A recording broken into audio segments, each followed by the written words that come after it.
Hello Seawolves, and boy do we have a show for all of us today. Of course you all heard what happened in the Prada Cup yesterday, so we're going to talk about that. Some great news in the Jules Verne, and also a lot of stuff going on in the final sprint now of the Vendee Globe as we moved back into the northern hemisphere over the last 24 hours, so that's really awesome. But before we get into any of that, I had a very interesting morning because this morning I released the web page with the first tickets available for the Seawolf Childhood Training Day / Clinic Sailing Day in Scheveningen in April on the 10th of 11th. And the offshore part was sold out literally in half an hour. So I was a little bit shocked. I thought it was probably going to be 3 or 4 days.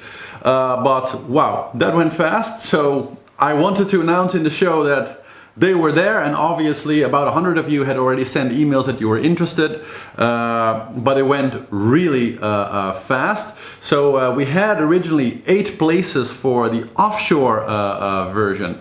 Those are all sold out. Now I've opened another 8 places for a second one because we already had 5 extra people on top of the 8 that we already have. So if we have 4 or 5 more, then we can make a second offshore group for a second night that we will have to plan. But that's kind of nice that we can, but we do have an option to put an extra day onto the event and put an extra overnight. So that's cool. So there are some tickets as I'm shooting this right now available, but by the time that this video ends they might be gone again, so don't wait too long if you're really interested. And then for the shorter event, so we have like an offshore clinic that's an overnighter, and we have during the day we have coastal clinics, which is very cool because it's literally in the marina, like outside of the marina Scheveningen, where the last Volvo Ocean Race also finished. So it's super cool that we're actually going to be sailing the stretch of sea where the last Volvo Ocean Edition actually was won, and where Brunel, which is of course now the childhood that will be sailing, actually came in 3rd place. So really epic place. It's a beautiful stretch of water right outside the marina, good North Sea sailing, usually a lot of wind, a lot of fun to sail there, so that'll be really cool. And that's a 2.5 hour sail clinic. So you go outside, we sail really hard in front of the coast for 2 hours, and then we go back. And those are also well underway, so if you're interested in that, make sure to get your ticket as fast as possible. At this rate, will be also filled up in there in about 3 to 3.5 days. But we have a lot more tickets for that one, as we have 2 days with 3 clinics on the first day and 2 clinics on the second day, and each clinic we can have 10 people on board. So we have a good number more tickets there, and more or less we filled the first one now, so if that keeps going like this, then in 3 days or so it will be full. So don't wait too long. If you want to be part of that, don't wait too long. And of course all is pending the pandemic, so we are counting on the fact that hopefully the rules will be so much relaxed that we can just do the event in the beginning of April. Seems that we're well underway for that, but in case it's not, we will either postpone and change the date twice, or if after having moved the date twice we still can make it, then we will just refund everybody and we'll try again at some other point. But that's basically the system that we kind of came up with to make this possible in this particular crazy time in the world. So I hope you all bear with me. It takes some creativity, it takes some putting all the ends together in these crazy times to pull an event like this off. But I think if anybody can do it, it's us Seawolves, right? Because nobody's creative if not sailors. So let's make it happen, and I'm super proud, super happy that literally in half an hour we got a group of offshore sailors together for the offshore overnight event during this whole thing. So super cool, and welcome on board, I guess, for all of you that are watching very happily this morning that you got your ticket. Okay, so that's it for the Seawolf event update. The website, the link to the website with the 2 different events is below in the top of the comments, and I'll put it on the top in the description also. So if you want, all the info is there, the conditions are there, all the details that you need to, make for yourself the choice whether you want to join or not. Okay, then let's move into the news for today. So let's start with the Jules Verne. Of course, many of you, I'm sure, are very curious about what happened in the America's Cup, but we're going to get into that in a minute. Okay, so let's take a look. I'll bring you in here, and yeah, good news, fortunate news, because the lead that Gitana had yesterday, which was slightly over 200 nautical miles, has now extended through to the 314 nautical miles, which is very close to what I kind of predicted or said was kind of the minimum that they would definitely need to have as leeway going into the Southern Ocean in order to have any hell of a chance to actually break this record. But it seems that so far the Edmund de Rothschild Gitana 17 is doing excellent. Right now they're cruising by at a 4-hour average of 32.2 knots, 24-hour average of 28.2 knots, and right now they're at a speed of 34.4 knots. So these guys are not going slow. They are well past most of the front fleet of the Vendee Globe. So just goes to show, 7 days took them to get there, and basically by the 6th day they were where the Vendee Globe is now, even though the Vendee Globe is probably still 9 or so, because they're of course considerably slower, but they're well past the start of the fleet. So that's interesting to see, and doing really well. And especially since they already built up this lead now, it's actually very good news for the next few days, because if they manage to actually keep extending the lead now with the weather conditions actually pretty favorable, they have very strong winds in their favor around the Helena system. They'll probably go a little bit more west than they ideally would like to go, but they have so much wind that I think it will not matter that much. It won't really put them behind, I think. And if they can extend this lead up to, say, maybe 500 miles or something, now that they already have this lead now, that of course will only really increase their chances, because at these average speeds, like I just said, 28 knots an hour, it's nice to have a 300 mile lead. But of course IDEX Sport is also going to be around 28 to 30 knots an hour, and especially in the Southern Ocean they're basically not going to go much under 30 knots an hour, miraculously. So at those speeds, even a 300 nautical mile lead is only about 10 hours ahead, right? So there isn't, like literally less than half a day that they have as headway, and if they run into any doldrums where they just stall for a few hours, they could easily have that lead or even completely lose it. So it's great to see. They're definitely nowhere near there yet, and any extra miles they can grab over the next 2 days, I guess, before they get, well, maybe 3, before they get to the Cape of Good Hope, will be absolutely greatly helping them in their favor. But it's amazing to see how well they have been doing and how well they're doing now. So good news for Gitana 17, and I'm definitely rooting for them to succeed in this. Then the situation in the Prada Cup with American Magic. So we had a real disastrous moment yesterday when American Magic was battling Luna Rossa for another go. They were actually ahead in the race this time, but unfortunately while trying to make a maneuver, made a mistake or got a strong puff of wind, and the boat actually capsized and mostly technically sunk or started sinking, and they were not able to stabilize the boat. So it actually took a lot of help from different onlookers and support boats from various of the different teams to prevent it from actually sinking and towing it back to safety so they could start working on it again. So really disastrous event. Before, they had a slight incident with Luna Rossa where they expect now that the boat might have been pierced a little, which may have added to the fact that they were making a lot of water when the boat capsized, and it was very hard to use the bilge pumps and stuff to keep the boat afloat. The details around all that are still swirling around, and it's just kind of hard to make any statements that is really true, because everybody is saying kind of different things, so there's just no real way for me to say anything definitive on it.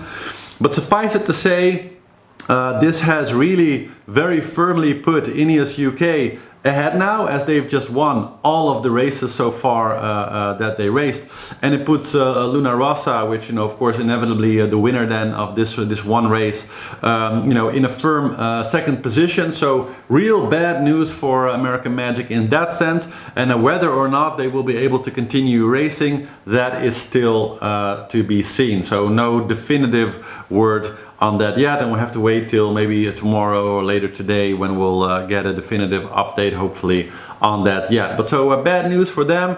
On the other hand, yeah, Ineos, of course, very happy that they've been performing super well. There was an incident with Ineos also, as Luna Rossa has now, like you all know that Ineos had some incredible speed problems and problems getting off the foils, and nobody really quite knew what it was, some kind of design thing. Then they came back on the water at the start of this particular cup and suddenly just, you know, kicked everybody out of the race, basically, and were just much faster than all the other boats. Apparently there was a modification that they made to the kind of the outhauler that kind of gives the main sail its shape. They made a small modification there that actually did pass the measurement. So the race committee, as it was measured, they did tell them about the modification, and it was passed and okay. They went and raced. Then Luna Rossa protested this particular modification. There was a debate in the commission, as these things go in this type of races, and it was decided that this particular change was outside of the rules, and so Ineos has to remodify the boat to take that particular modification out. Now, we don't know if that one thing was the source of their sudden success, but maybe it has been a major contribution. We don't know that. We'll see the difference, I guess, in the next race. At the same time, because it was measured and because they did tell the race organization about this small adjustment, they cannot fault the team for it, so all their previous wins stand. So in conclusion, it means that you know, Ineos just both, you know, sportively but also legally, as it, you know, also matters in this type of races, you know, in a firm first position now in the Prada Cup, quickly followed by Luna Rossa with one win, and in UK with 3 wins. So yeah, super cool. Lots of spectacle, I guess. So if you haven't seen the images, I would definitely look it up, because it is very spectacular to see. Of course, however, unfortunate. And yeah, that's what's going on in the Prada Cup. So if there's any more news tomorrow, I'll of course keep you updated. Then let's move to the Vendee Globe. And of course there, oh, let me actually load here the app. For some of you who sometimes ask me about it, it's often passed in the comments also, but it's the Reg Data app. So if you go to Vendee and put plugins, you just type plugins after and then hit enter, you get a bunch of options. Just hit the Reg Data and then you get the same view that I'm using here in the show, if you're curious about that. So if we look at the leaders in the field, we see that things have changed a little bit, with Lewis Burton, who was in my last show still in number 2, even though, you know, I said he was probably in a better position, and that did work out, so very interesting to see. And we have Boris still in position 3 and Charlie Dalin in position 2, but I think actually over the next maybe 10 hours or so, there's a good chance that Boris is going to slide to number 2, because both him and Lewis just are in a little bit of a better position angle wise and wind wise. So even though Charlie is doing his best and is really fast and technically is closer to the finish because he's a little bit more to the east, I'm suspecting that will change, and that either he or Thomas Rouillant will switch to 3rd place, and Apivia will actually be 4th and Boris will be 2nd, maybe next 10 to 16 hours or so. We'll see how it works out, but just my little pet theory, but super cool that this is going on. Oh yeah, and so probably Tuesday or Wednesday, so that's 2 days from now, if you didn't catch the last episode, Will Harris of Sea Explorer Yacht Club de Monaco, so Boris's team, is going to come on the show again, like he came on the show a while back to do a big interview on all of the technology on board of the Sea Explorer. Now we're going to talk race tactics from here to the end of the race, and you know, all the different options that they have as a team, and that Boris has tactically to see if they can actually, you know, become first in the Vendee. So look out for that. Definitely coming. Then we see an interesting upset that Jean Le Cam actually moved to place 8, and so passing Benjamin Dutroux. So very nice for him. I mean, both gents are doing really good speed, but I guess Jean found an interesting line again that's just a little bit faster. And yeah, we are getting to a very interesting and crucial phase, because Jean has regained a few miles because they went through this, the leaders went through this patch of some lighter air. So, you know, the whole thing is compacting a little bit again there. But the main very interesting thing that's going to happen with Jean is once he gets through there, we're going to go through, as you can see, a very long, so all the way past Saharan Africa basically, beat pretty much. A full beat for all of the sailors, where much of the foiling advantage is a bit negated, let's say, because they're still going fast. But generally, historically in this race, when in this type of beating conditions, Jean has every time been faster, right? Because it's essentially, the wind speed here is around 16, 15, 14 knots. And that's exactly that speed at this particular angle where Jean tends to be 2-3 knots faster, so quite significantly faster. We saw the video in the Southern Ocean of, you know, him falling behind Boris when the wind was behind him, and then as soon as things changed, or if the wind dipped under 14 knots, we saw him just, you know, trucking by Boris again at a good speed. And so we have a long stretch, a really a 2, maybe 3 day stretch of sailing with ideal conditions, really, you know, all things being considered, for Jean and the non-foilers in this group. And so historically what we've seen now so far is of course him always very cleverly exploiting these situations. And so let's put it this way, Jean's moment is fast approaching. If Jean is going to win this thing, I would say that it is going to happen in the next 5 days. So as soon as he traverses the doldrums here, whether they're small or wide, however long he takes, of course, but as soon as he gets to the other side of the doldrums, it's Jean time. Then there's no boat in this particular fleet as advantaged as Jean in these conditions. So we'll have 2, maybe 3 days to absolutely ram, yes we can, as fast as he can northwards towards the finish. They have a pretty good straight line up there, but it is beating conditions. So this will be, yeah, if you're rooting for Jean, the next 4 or 5 days will be the thing, and it will especially start as soon as he gets out of the downwind conditions and into these upwind conditions, because he might be a little bit faster now. So right now he's doing well, you know, 16.8 average over the last 24 hours, so let's call it 17 knots, let's say. Now in those conditions he's not going to be doing 17 knots, he's going to be doing 13.5, something like that. That's been his beat.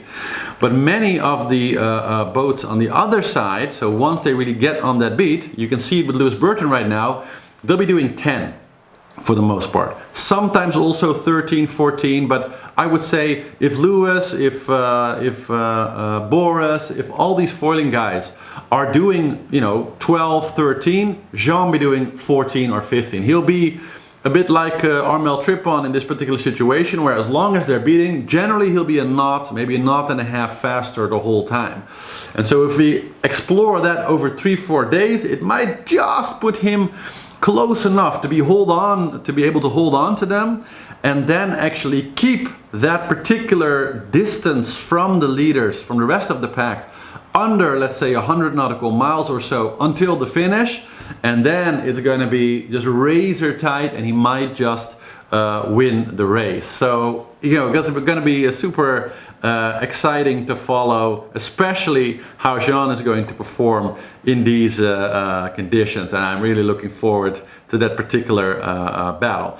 Then Maxime Sorel doing super nicely. He said that there was an article that his boat was cooking. He has, of course, a very darkly colored boat, so you know, in the sun with light winds. So he's basically sailing in an oven right now. So that's kind of interesting. I guess probably for Armel, who also has a boat that's completely black, it's going to be pretty toasty on board there. Also, never got that idea actually of people painting boats black. I mean, I get that it looks cool, but heat management wise, it's a very bad idea. Once actually had a technical guy in the marina tell me about, we have a lot of you know, chic motor yachts that are black on the outside, who have the radar domes, but they have kind of this you know, plastic cover over them, and they also of course want everything painted black, and just everything keeps overheating, because of course it's just the worst color to have, you know, something like that in. If you're in summer in Monaco or whatever, you're just basically going to be cooking all your instruments all day long. But okay, I digress. So Armel trip on. Very nice sailing. He is actually like fast coming closer towards the hunters. I mean, the distance is large. He's probably not going to be able to get over it, but still 24-hour average of 16.2, 4 hours of 17.5, and his current speed is 21.9 knots, so 22 knots almost, a lot faster than all of the hunters are doing right now. So he is giving it hell and doing his best to get over there. And if he keeps going like this, I think that for sure Maxime Sorel is going to probably meet Armel before maybe they hit the doldrums, because Armel basically going about twice the speed of Maxime right now. You can see the distance is, well, it's not quite twice the distance between the two of them that they have to go. But if Armel is at twice the speed on average of Maxime, then he's going to get awful close before they get to the doldrums. So I think that 10th place, so a top 10 place for Armel, definitely in the cards. If he doesn't hit anything, and you can just keep sailing like this. And similar for Clarice, because she's doing, well, she's not doing the 22 that Armel is doing, but she's doing 13.8, 14.4 over the last 4 hours.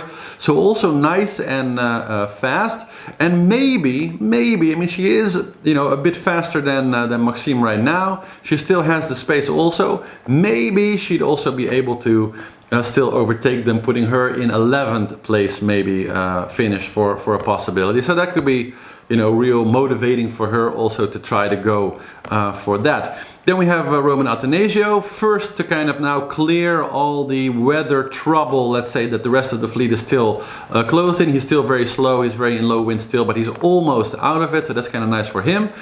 And then we have the more complicated field in the back. Let me refresh this here real quick. With Cherelle in front, closely followed by Arnaud Boisgeris and Ellen Rora, and a lot much further to the west now we have Pip Hare. Of course, we'll get to that. Now Cherelle doing really quite well on the speed front, and he's gained a little extra distance on Arnaud Boisgeris and Ellen. Right now doing 13.4 knots, but if we look at the prediction how this is going to develop, kind of where they are, we see that wind-wise going to stay mightily unfavorable. So they're going to be doing a lot more beating, you know, as the prediction says, at least for another 3 days. I think ultimately, yeah, by Wednesday, as you can see, this kind of field of light wind is just moving kind of north with them. So I would say, based on the weather now, that they are not going to get through the weather chaos, let's say, until the end of Wednesday, maybe beginning of Thursday, which you know, puts their distance to the hunter then at a lot more miles. I think Cherelle right now, let's see, where are you? He's right now 2,100 miles behind. And I think that's very likely going to become something like 2,500, maybe even more, with the just very unlucky weather that they're in right now. Because the rest of the fleet is just going really fast, and yeah, their VMGs are super low. So even if their speeds over grounds are okay, they're doing 6.5 knots, you know, in real distance, or 8 knots in real distance against, you know, 22 for Armel, for example. So it's really a crazy difference right now. Similar story for Pip. So yeah, she's in a slightly better position than Shirelle, etc., because she has a nicer line right now, but she's going to have just as much trouble getting more north.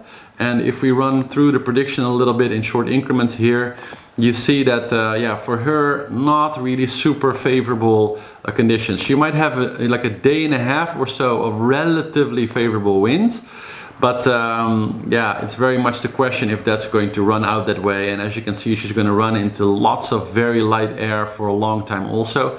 So I would say for her, the same thing. She's going to be stuck in this whole whirlpool at least till Thursday also, before there is the first hint of a chance to actually get through there based on the speeds that they're doing right now. Right, so we are midway through Operation Dodge the Low.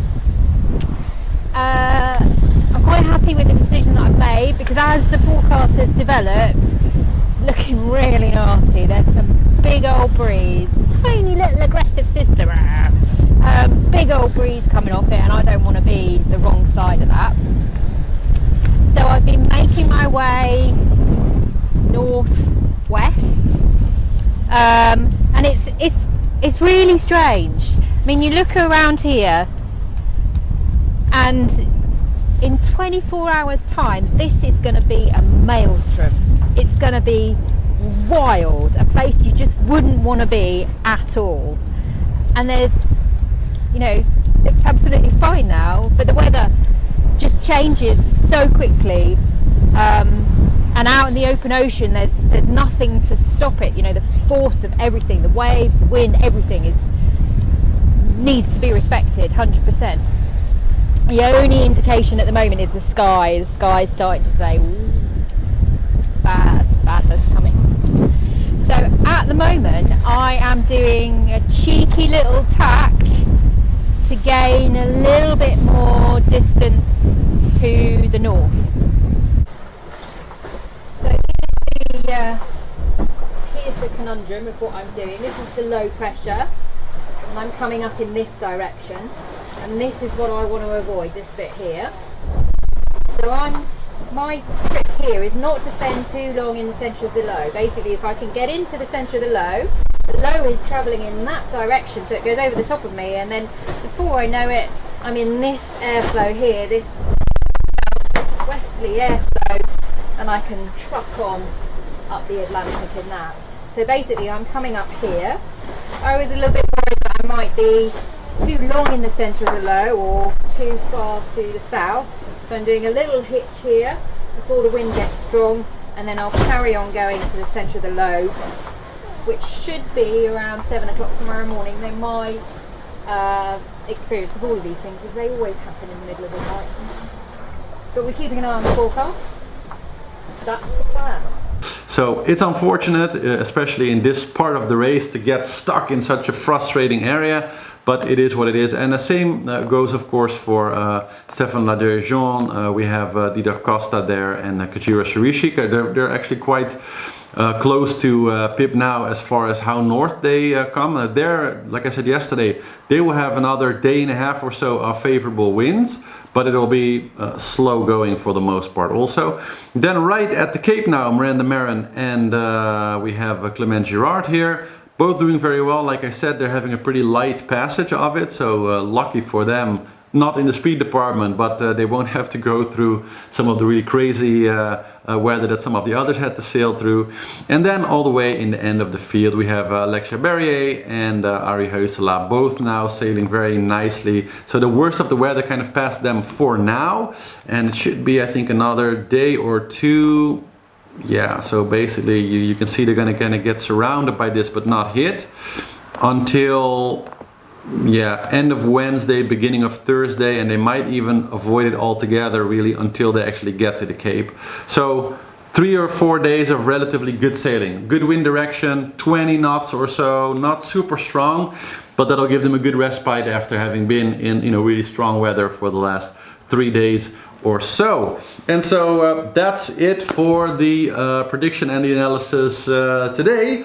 So yeah, thank you all again very much for watching today. Please make sure to give the video a big thumbs up, very important for the mighty YouTube algorithms, and comments apparently also really help. So ask your questions, put your comments. I always love to read everything, and I do read all the comments, so know that. And again, you know, for all of you that want to join the first Seawolves actually getting together, having of course a toast all together. I'm going to be there of course also to sail with some of you. I'm not going to be on the boat all the time obviously, because I also want to, you know, give the space to other people, but I'll be on the offshore myself, and I'll also be on several of the shorter sails during the day. So I really hope to meet all of you when you're here, and I'm really looking forward to make a great event out of this, you know, however we need to deal with, of course, the safety with the corona and everything. We're going to make it happen, people. We're going to make it happen, and it's going to be a lot of fun. So make sure to check the website for all the different options. Again, I put the link in the description below, and I pinned the top comment with the link to the page where you can book your tickets. And once again, so for the offshore event, the first group is fully booked. We're working now on the second group, and I think we have 4 or 5 for the second group, so we need an additional 5 or so, maybe 6 to fill the second group. And so you can see on the website how many places there still are there. And for the coastal clinic, we still have some spaces there, but don't wait too long, because at this rate, how it's going now, 2-3 days, it's all going to be fully booked. So this is your chance right now, and you know, join as fast as you can. Okay. Thank you all very much for watching. For all the other information, of course, seawolvestv.com, and I hope to see you all again next week. Have a great Sunday, and I'll talk to you again soon. Ciao!